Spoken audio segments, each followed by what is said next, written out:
Basa na. Okay, ito naman ang pag-usapan natin ngayon mga kababayan.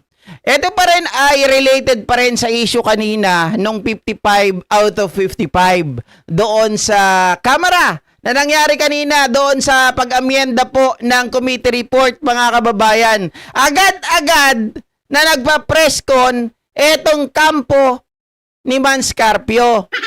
At ang sabi po nila mga ka-GP Natics, peke daw po ang AMLA report. Peke daw yung AMLA report. Kaya ngayon mga kababayan, si Manscarpio willing bang pumirma ng waiver para patunayan na peke ang AMLA report? Halak. Oy, eto yun, pag-usapan natin yan.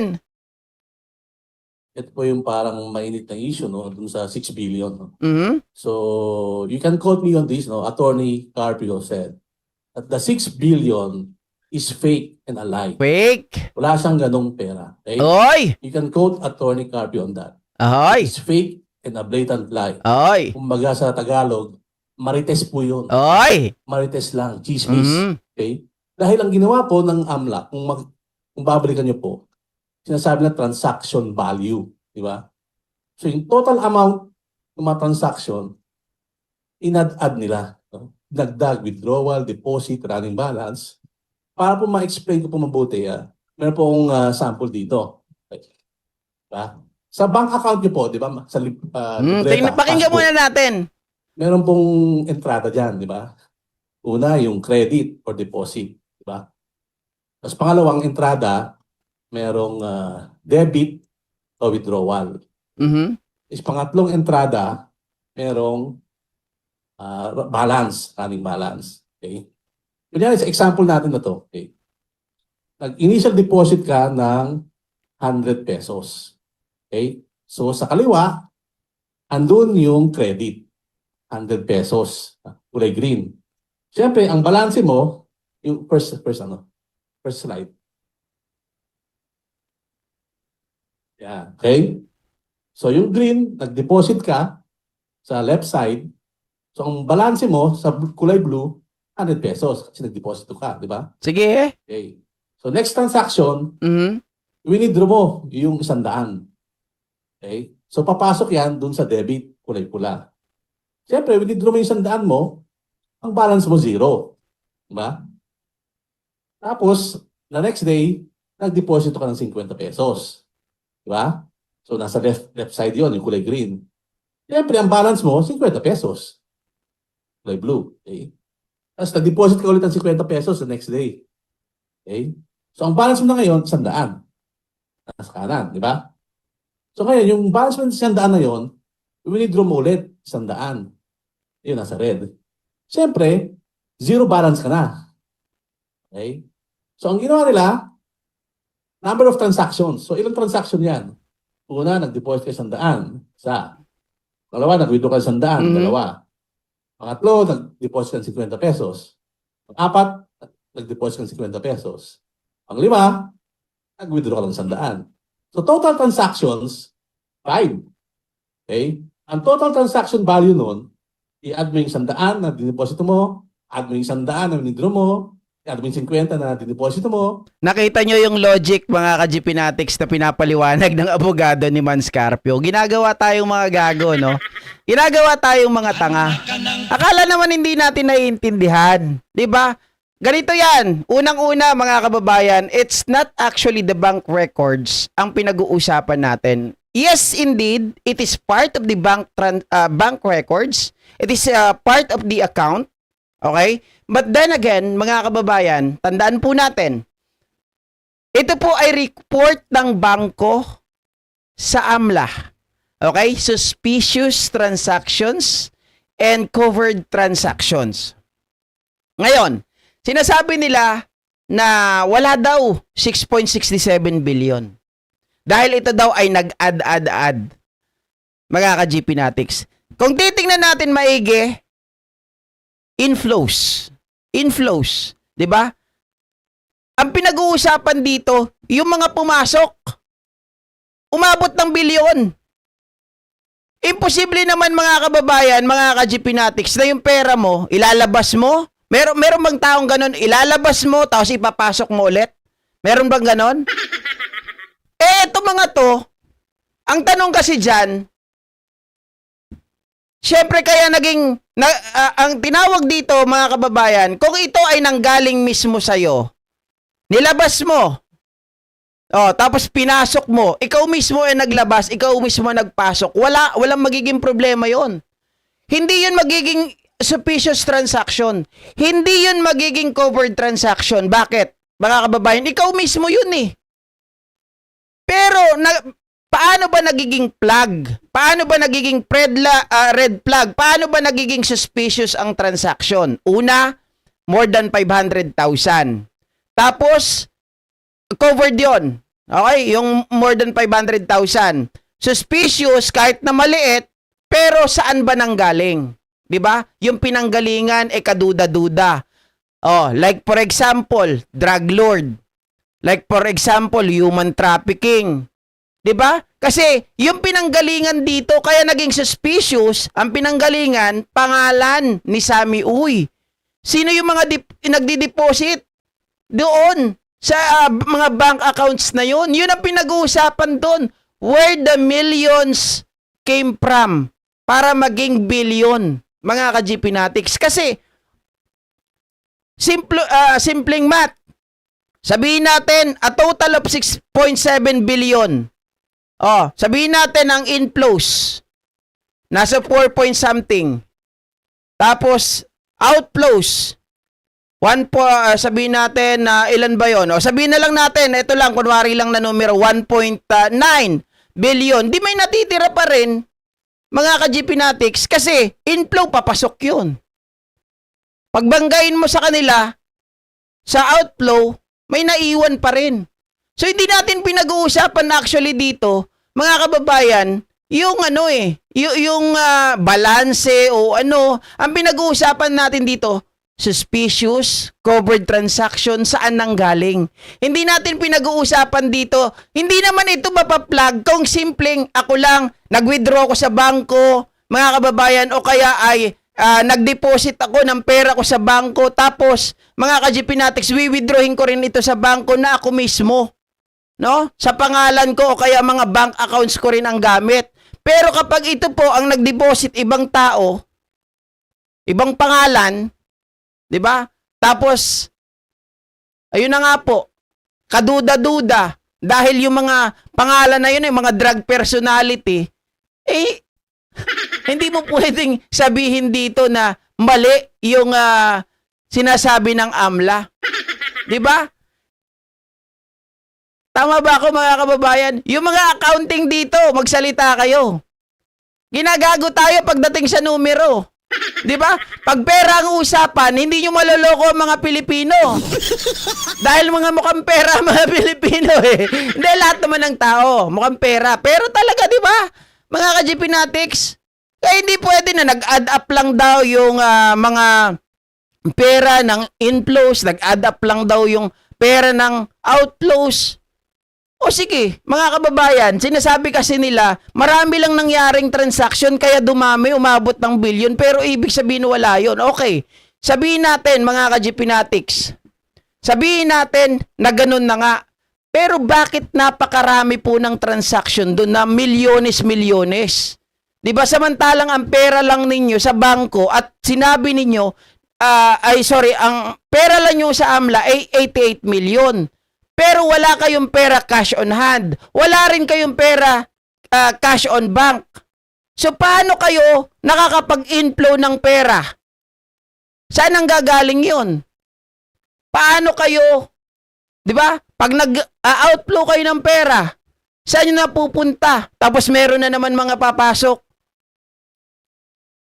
Yun ang kaduda-duda. At hindi po simple yun na sinasabi ninyo, hindi yun billion. Kasi yun ay outflow talaga, di ba? Outflow, inflow and outflow talaga na total. Kaya nga may nakalagay doon yung balance. May natitira pa rin na pera na bilyones doon. At ang pinag-uusapan, going back, correct me if I'm wrong, ang pinag-uusapan dito, yung report ng bangko sa AMLA. No? Yung report ng ng bangko sa AMLA? Ito nga lang yan, ang pinakamabilis dyan na sagot, no? Baliwala yung mga papreskon nyo na to. Masyado kayo natataranta sa nangyayaring impeachment. Total, ang mangyayari niya, mabubuksan din naman sa Senado yan. Di ba? Pirmahan nyo na lang din yung inyong mga bank waiver. Para nang sa ganon, ay mapatunayan natin na mali nga yung sinasabi nila. At yung 50 na deposito mo, at yung 100 na winidro mo. Pag tinotal mo yan, 100 plus 100 plus 50. Oh. Plus At saka may nagtatanong sa akin, bakit 100 tapos 50 lang yung ginagamit nila? Ito ay isang diversionary tactics. Ito po ay mind conditioning.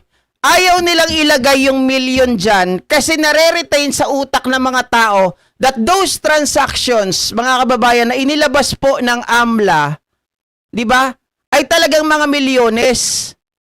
Ang ginagamit nila dito, 150s, kasi nga, para hindi ma-retain sa utak ng mga tao, yung mga millions na nakita natin doon. Ito po yung kanilang, tawag dito, ito yung kanilang goal, na mawala sa utak ng mga tao yun. Kaya pinapasimple nila, ginagawang 150s lang. Pero, the mere fact, ay hindi po mababago, na milyones po ang pumapasok doon. Di ba 2 transaction pa lang eh.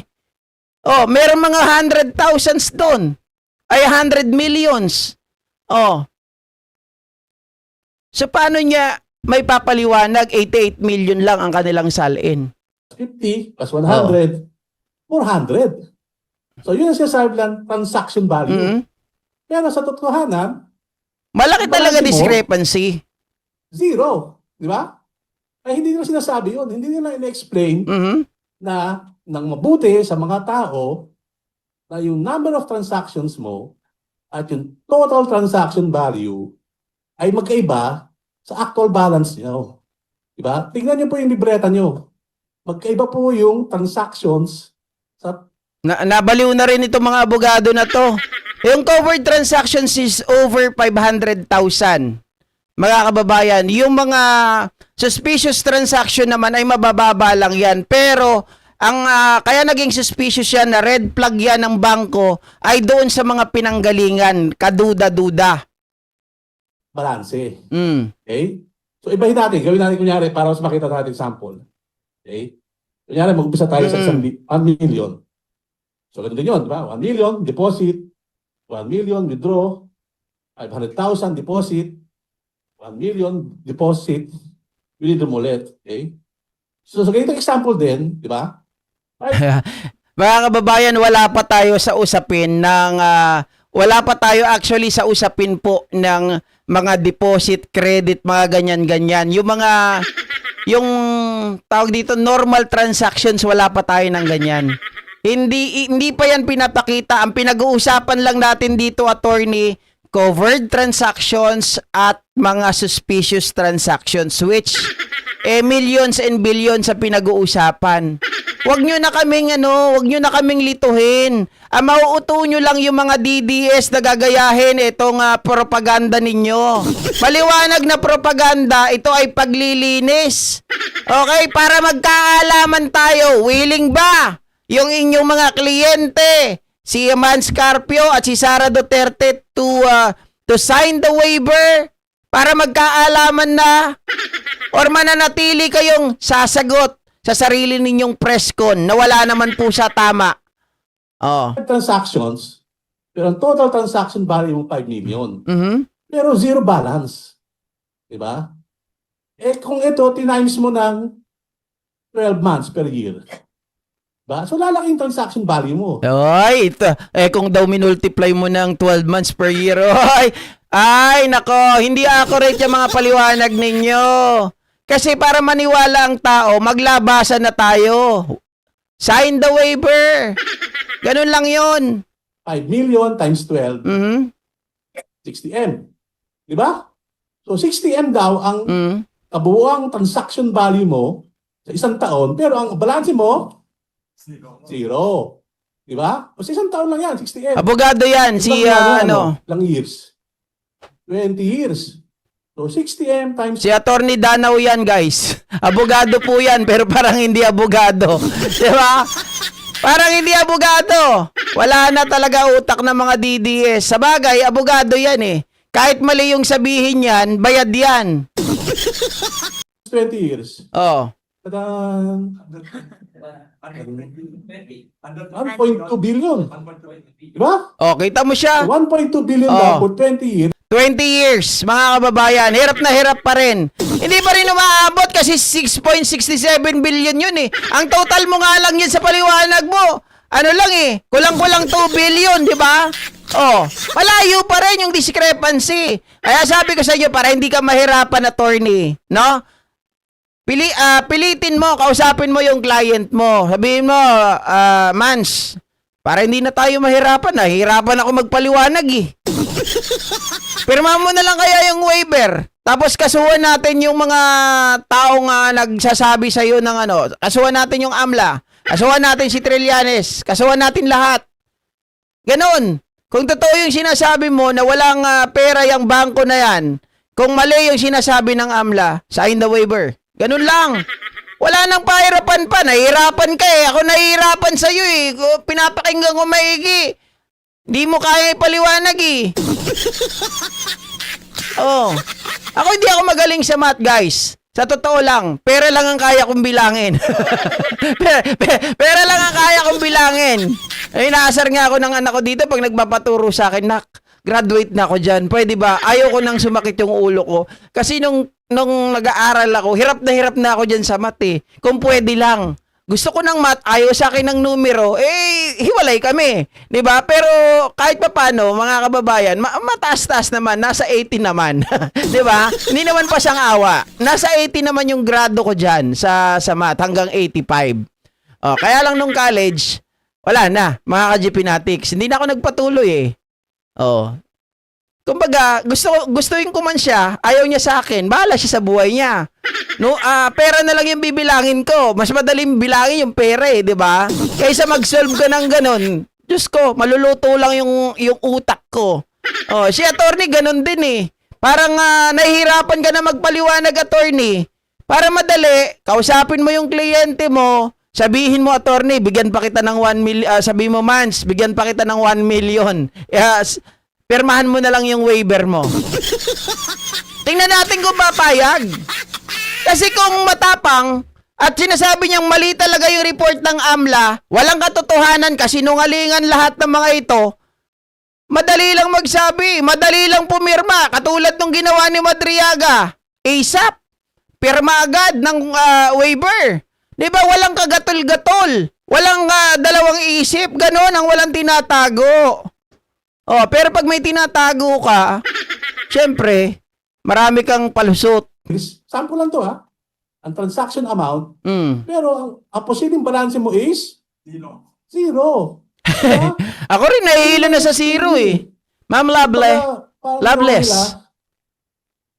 Pinaniwala mga tao, Hil Jimenez. meron daw 6 billion, pero hindi na pinila. Oy, ito si Hil Jimenez, accounting down. Sir, ikaw nga, sabihin mo nga sa akin in your own description, in your own opinion. Sabihin mo nga sa akin kung tama yung paliwanag nitong si Attorney Danao sa kanyang mga paliwanag hinggil po dito sa credit daw, tapos sa withdrawal, zero daw yung kalalabasan. Nag-add up lang daw yung mga inflows and outflows kaya lumabas na 6.67 billion.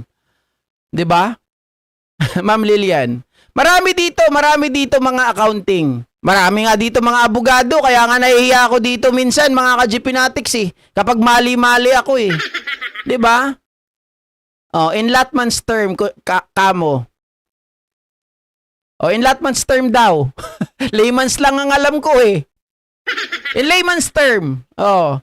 Si Digong kahit magpasampal si Sentry ayaw mag-waiver. 'Di ba? Tapang lang, yabang lang, kunwari lang pala. Oh.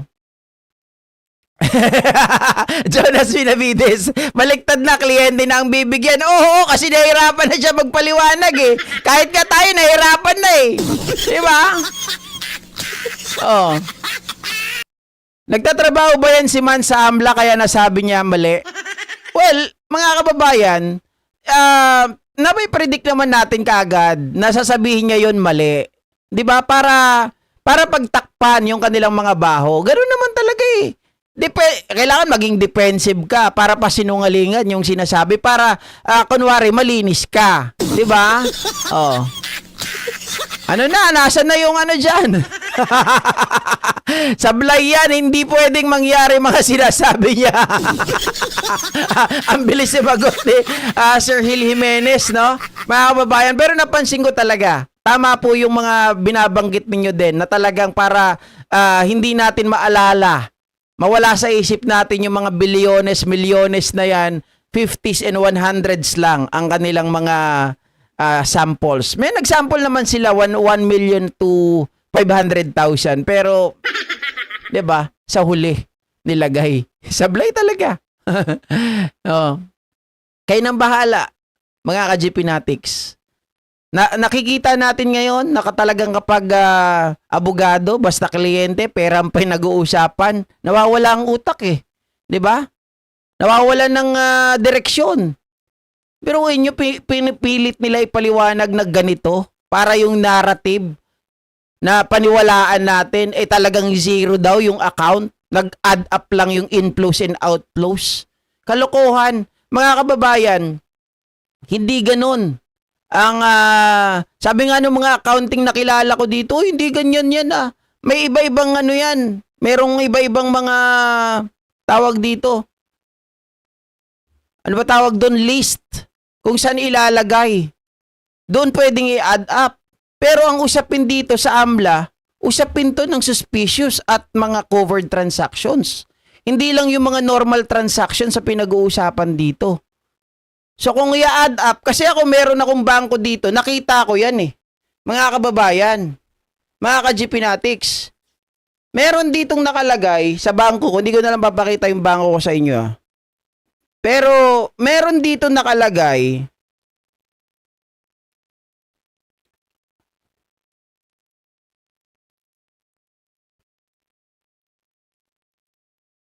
ayan oh, may nakalagay dito yung mga na-spent mo. 'Di ba? Yung mga pinaggastusan mo, yung inflow mo, yung mga lumabas. Meron dito.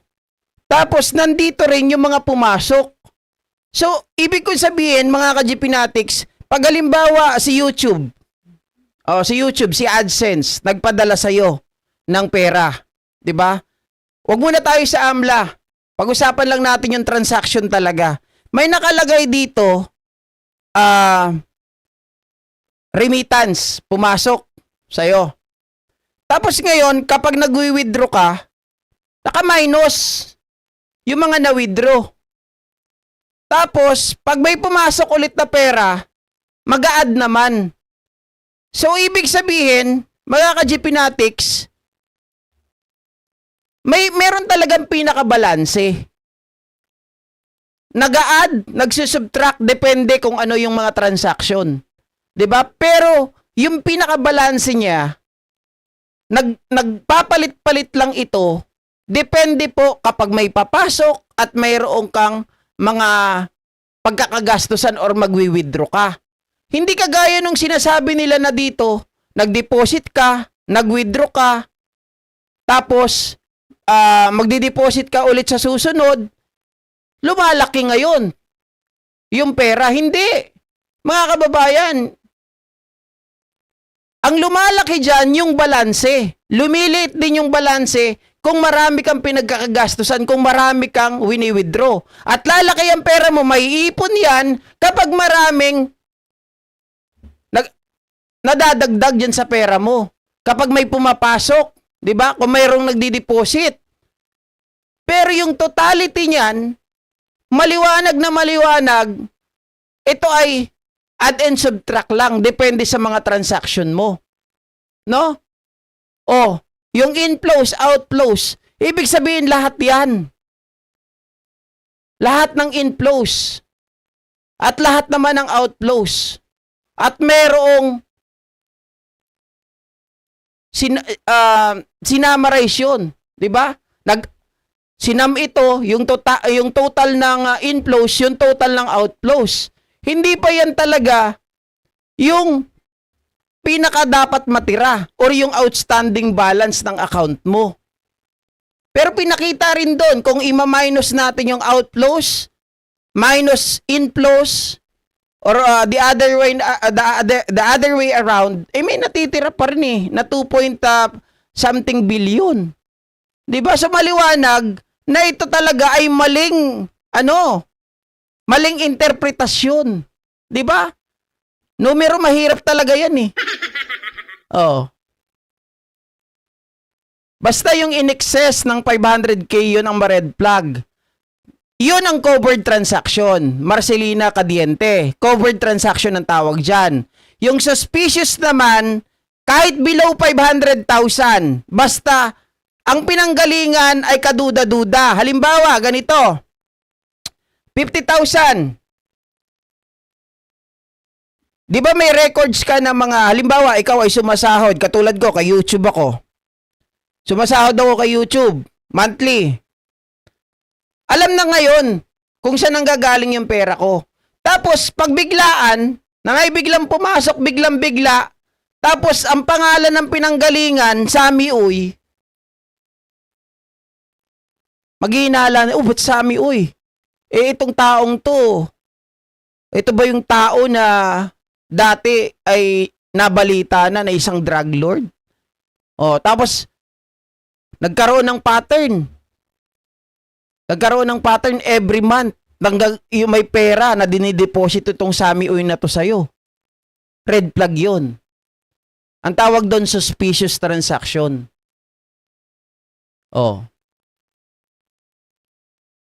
Diba? Yung pera namin sa bangko hindi nawawala ng balance kahit ilang deposit at withdrawals pa. Dapat nagpalakpakan ulit para iyak ulit si Sara Para iyak ulit si Manyakol. Wala naman doon. Wala doon kanina si hindi ko nakita. 'Di ba? Sample ko GP yung balance namin 600k at yung inflows outflows namin umaabot ng million pero may balance pa din at the end of the year. 'Di ba? Mga ka-GP Natics. Magkaiba kasi yun Magkaiba kasi talaga, mga ka-GP Natics, yung inflows, outflows, tapos yung mga balanse. Dito kasi ang pinag-uusapan lang, kaya naguguluhan ng taong bayan, kasi pinagsasama nila yung mga deposit, yung mga credit, yung mga withdrawals. Diba? Yun yung pinapaliwanag ng abogado dito. Pero kung ang pag-uusapan mo dito, suspicious lang, at yung covered transactions, magtataka ka. Dahil covered, may mga 500,000. Tapos yung mga suspicious, mga milyones. 'Di ba? Kaya malabo tong paliwanag na ito ng abogado. Kasing labo po yan mga ka-GP Natics ng imbornal. Okay? So yan mga kababayan, hanggang dito na lamang po ang ating live streaming. Kita-kita po muli tayo sa mga susunod. Maraming salamat. Magandang hapon po sa inyong lahat. Pasensya na at wala Grabe talaga init. Tapos yung lalamunan ko, putik na yan.